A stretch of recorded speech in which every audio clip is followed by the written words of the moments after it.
Welcome back, crafty friends, or hello if this is your first time stopping by. I am sharing another layout from the February Follow a Sketch 24 scrapbooking event, and today I'm scrapping some fall pictures from fall of 2022, and this is I used a combination of some Carte Bella and I believe mostly simple stories. I believe it was Acorn Lane, and then I did add in a little bit of the Here and There travel collection because a lot of those that line had some similar colors from the Acorn Lane. So I think the stripe paper, that one I believe was from the travel collection, and then the cut aparts that I used, that was from the Acorn Lane. And so here I am getting all of my pictures trimmed down to all the 3x4 pictures trimmed down to the same size.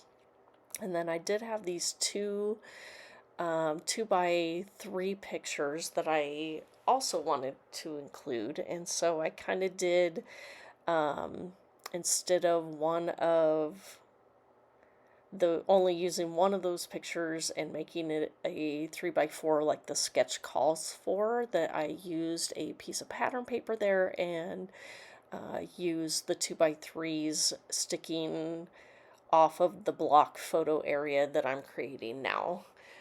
So I did use this orange paper. You don't actually see it on my layout, but in case my pictures didn't fit exactly together, that I wanted to make sure that if it did show through, that it would just blend in with either the leaves in the background or just with the layout in general. So I did end up getting most of my pictures cut straight, so it didn't matter what color I had underneath. But this was the reason why I chose this orange to go in the background. And so I used this green, which was from the Carte Bella collection, I believe from a couple years ago. And this is one of the Simple Stories cut apart pieces that I had. And so now that I have my photo block together that you can see within the original sketch, I'm trimming down the slight little orange bits that you can see around it.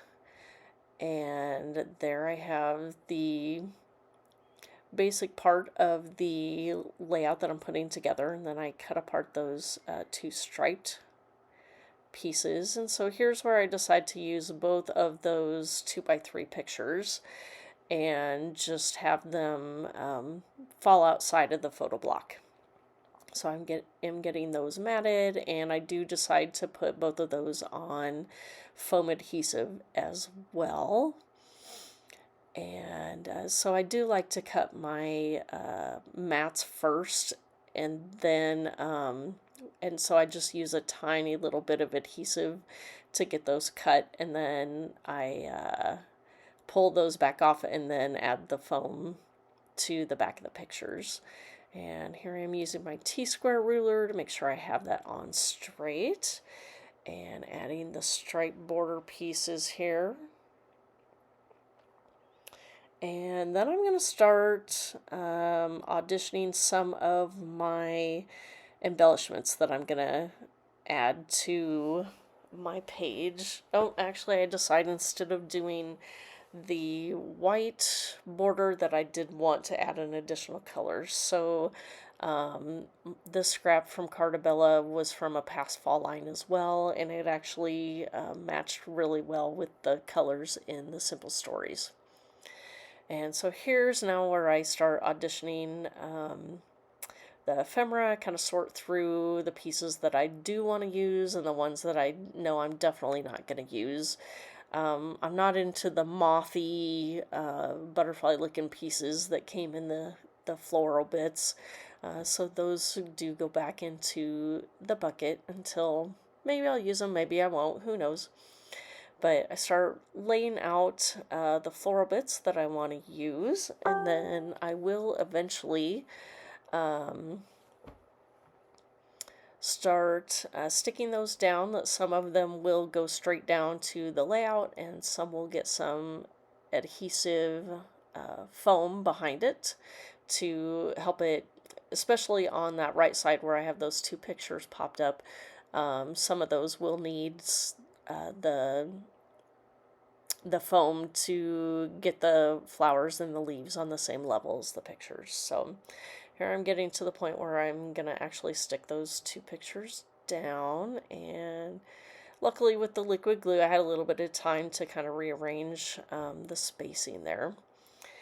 And so here I'm adding in the foam adhesive and getting my leaves and little bits. And of course, nothing ever goes back exactly the way you had it originally, but it's the general idea of the placing of where you want things to go. And you just make it work with what you have. Oh, and cheers. I was having a beverage while I was crafting this evening. And let's see. Oh, now I'm working on the other side, and there's one that goes straight down to the page. And so for this design, the flowers go almost all the way across to kind of make a shelf or a border. And then eventually when I pull out the adhesive brads, that I do add 3 of the metal bigger brads around the floral bits, and then I add 3 at the top on the left side and 3 at the bottom on the right side to kind of help with that visual diagonal that I have discussed in previous videos as well. So here I've got most of my flowers down, and now I was auditioning and looking at the adhesive brads to see where I'm going to put those. So there's where I put the 3 at the top and the 3 at the bottom for that visual triangle from top to bottom. And those are put in there, and so I do add the year of 2022 just directly on that piece of ephemera. And there wasn't really much journaling that I needed to talk about on this page, that I just wanted to document these fall pictures that we took in our backyard. That tree is actually in our neighbor's yard, but we are standing in our yard, so we get to enjoy the beauty of the trees that they have in their yard. And here I pulled out a very old Prima pearl, I guess what would you call this, a pearl swirly that I have had in my stash for a very long time. And so I decided that that's another thing that I need to start using. So I added a few of those amongst my flowers as my final touch here. So this is pretty much going to wrap up my layout here pretty quick. And again, if you like what you see, give me a thumbs up and subscribe. And if you have any questions, please feel free to leave me a comment below. And thanks for stopping by and watching. We'll see you next time.